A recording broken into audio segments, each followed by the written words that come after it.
Halo semuanya, perkenalkan nama saya Fizama Matupang. Di video kali ini saya akan menjelaskan atau menceritakan perjalanan sosiologiku dalam bab perdagangan digital. Nah, pada bab pertama yaitu mulai dari diri. Nah, dimulai dari diri ini kami dibagi jadi beberapa kelompok. Nah, di beberapa kelompok ini terdapat 5 orang dan 5 peran masing-masing. Nah, saya mendapatkan peran pedagang. Jadi dari peran tersebut kami disuruh membuat kartu peran. Nah, karena saya dapat peran pedagang, jadi saya membuat kartu peran pedagang. Di sini itu kayak contohnya membeli stok barang seperti itu. Nah, di sini saya ada kesalahan, harusnya itu perdagangannya itu secara digital, tetapi saya membuat beberapa poin itu yang secara kayak nggak digital gitu. Lanjut di bab kedua yaitu elaborasi pemahaman. Nah, di elaborasi pemahaman ini kami disuruh berpasangan dengan teman sebangku, lalu bertukaran kartu peran, lalu disuruh memasukkan 3 masukan dari kartu peran yang dibuat oleh teman. Nah, di sini teman saya yaitu Khairunisa. Khairunisa itu peran sebagai jasa keuangan. Jadi di sini saya mengomentari ini videonya. Saya mengomentari bahwa kalau kartu peran Khairunisa itu udah bagus, udah indah karena dihias. Tapi ada beberapa poin yang kurang spesifik. Dia hanya secara umum gitu. Lalu kami disuruh juga mengomentari komentar 2 video kawan. Salah satunya itu punya Naya Fadila dan Lisa. Nah, di komentarnya ini kami disuruh menjelaskan apa informasi yang baru kamu dapat dalam video mereka. Jadi aku menonton video mereka, lalu di video mereka itu ada bilang kalau affiliate itu wajib mendaftar ke program affiliate di platform tertentu biar bisa dapat link sebelum promosi. Jadi masuk ke refleksi terbimbing. Jadi di refleksi terbimbing ini kami disuruh menjawab beberapa pertanyaan gitu dari eksplorasi konsep. Di sini kami disuruh kaitkan masukan yang didapat dari teman sebangku tadi ya, dari eksplorasi konsep. Nah, di sini Khairunisa bilang poin saya itu sudah tertata sangat jelas, terus hiasannya juga udah kreatif dan menarik. Terus Khairunisa bilang di sini kurang dijelaskan lebih lanjut aja. Nah, di sini pada pertanyaan kedua juga disuruh apa masukan yang kamu berikan kepada rekan sejawatmu. Di sini saya memberikan penilaian terhadap kartu peran Khairunisa itu kartu perannya itu udah jelas, menarik juga. Terus peran yang ditulis oleh Khairunisa sudah sesuai dengan perannya di lapangan. Terus saya memberikan kritik kalau poin-poinnya itu terlalu tidak begitu spesifik dan terlalu secara umum. Nah, lanjut ke pertanyaan ketiga. Bagaimana tanggapan? Di sini kami disuruh menanggapi masukan dari teman sebangku tadi. Saya bilang pada poin pertama dan poin kedua itu saya setuju dengan masukan dari Khairunisa, tetapi pada poin ketiga saya itu kurang setuju karena menurut saya kartu peran saya itu udah menempatkan diri saya menjadi pedagang gitu. Jadi detailnya itu kayak nggak perlu detail lagi gitu apa ya. Nah, lanjut ke pertanyaan keempat, bagaimana cara Ananda bisa menerapkan menjadi masukan rekan sejawat yang sudah diberikan. Jadi cara saya untuk menerapkannya itu saya akan tetap menerapkan pujian dari teman saya, lalu saya juga akan memperbaiki masalah atau kritik atau saran yang diberikan oleh Khairunisa. Nah, yang kelima itu bagaimana perasaanmu menerima masukan dari rekan sejawat. Jadi saya sangat senang dong karena saya menerima kritik dan saran yang membangun. Nah, lanjut di perjalanan ketiga yaitu ruang kolaborasi.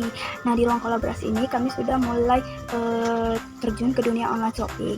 Di ruang kolaborasi ini kami disuruh, kan tadi ada kelompok, nah kami disuruh untuk membuat sebuah akun sebagai pedagang di platform e-commerce kayak Tokopedia, Shopee, ataupun TikTok Shop.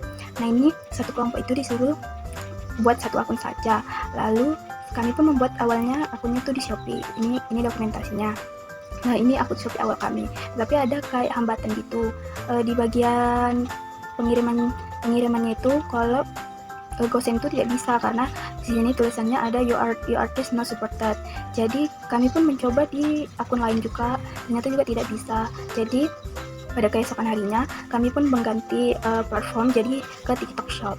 Jadi kami pun mendaftarkannya di TikTok Shop. Jadi ini dokumentasi kami disuruh mengisi nomor telepon, Gmail, alamat dan lain-lain, dan juga disuruh mengenautkan akun TikTok kami, karena ini kan berjualan di media sosial. Lalu kami isi lanjut. Setelah itu kami pun mengumpulkannya di kolaborasi ini. Lanjut pada bab demonstrasi kontekstual. Jadi di demonstrasi kontekstual ini, disinilah kami semua tuh kayak bekerja menjalankan tugasnya masing-masing. Jadi karena tugas saya jadi pedagang, saya bertugas kayak ngupload produknya gitu ke toko. Lanjut saya menautkan akun affiliate ke akun jualan saya.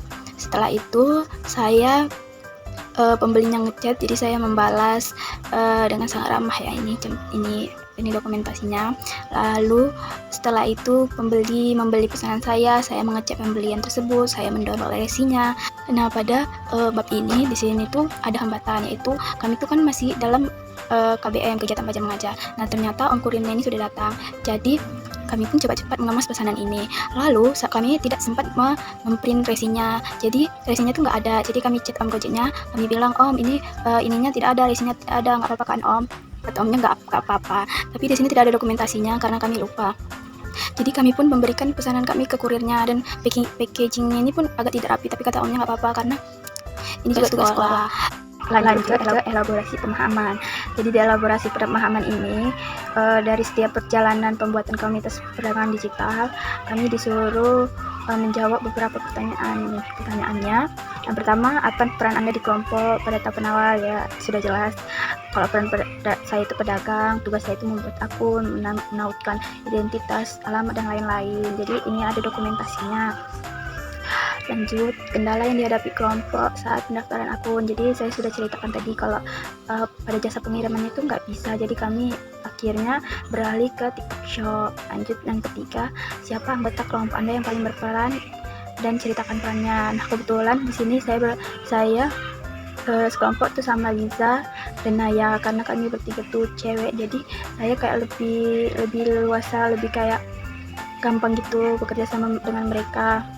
Contohnya tuh Liza, di HP Liza tuh kami membuat akunnya, jadi di HP saya itu tidak bisa, jadi Liza dengan senang hati menyuruh di HP-nya saja. Lanjut, yang keempat, apa kendala yang Anda hadapi ketika demonstrasi konseptual? Seperti yang saya ceritakan tadi, kalau kami tuh masih ada kegiatan belajar mengajar, jadi resinya itu belum kena print, terus buru-buru gitu, jadi kata Om Gojeknya tidak apa-apa. Lanjut ke apa langkah atau solusi yang kalian ambil.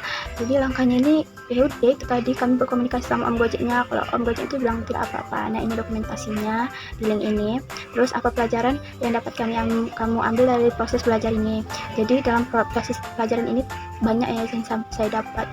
Saya bisa belajar kayak mana itu berjualan di online shopping. Terus karena tugas saya jadi pedagang, jadi saya kayak lebih tahu caranya bagaimana berjualan sebagai pedagang gitu, kurangnya di mana, enaknya itu di mana gitu. Terus ini nomor 7, dalam skala 1 sampai 5 berikan pendapat dari proses belajar seperti ini. Jadi proses belajar seperti ini menyenangkan tetapi agak menguras energi gitu ya, karena kayak itu buru-buru tadi, tapi sangat berguna dalam kehidupan sehari-hari atau dalam kedepannya gitu.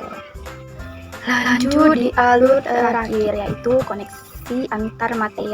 Jadi di koneksi antar materi ini kami disuruh membuat narasi cerita di Word, diketik di Times New Roman, Font 12, itu banyak lah ya. Terus disuruh 2 halaman. Terus kami disuruh juga membuat video gitu dari salah seorang guru mengomentari bagaimana sih kegiatan proses belajar mengajar kami.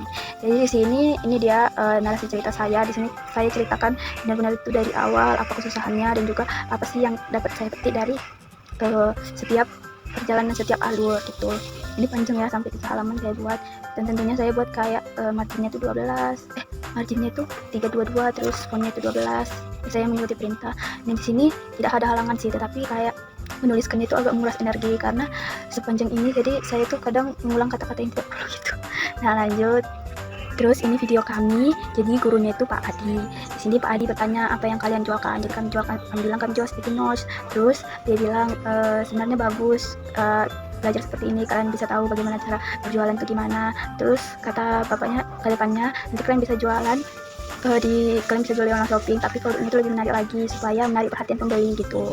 Lalu setelah dua-duanya disiapkan, saya pun mengumpulkannya. Ting.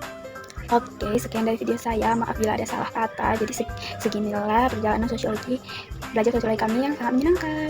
Sampai jumpa di video selanjutnya. Bye bye.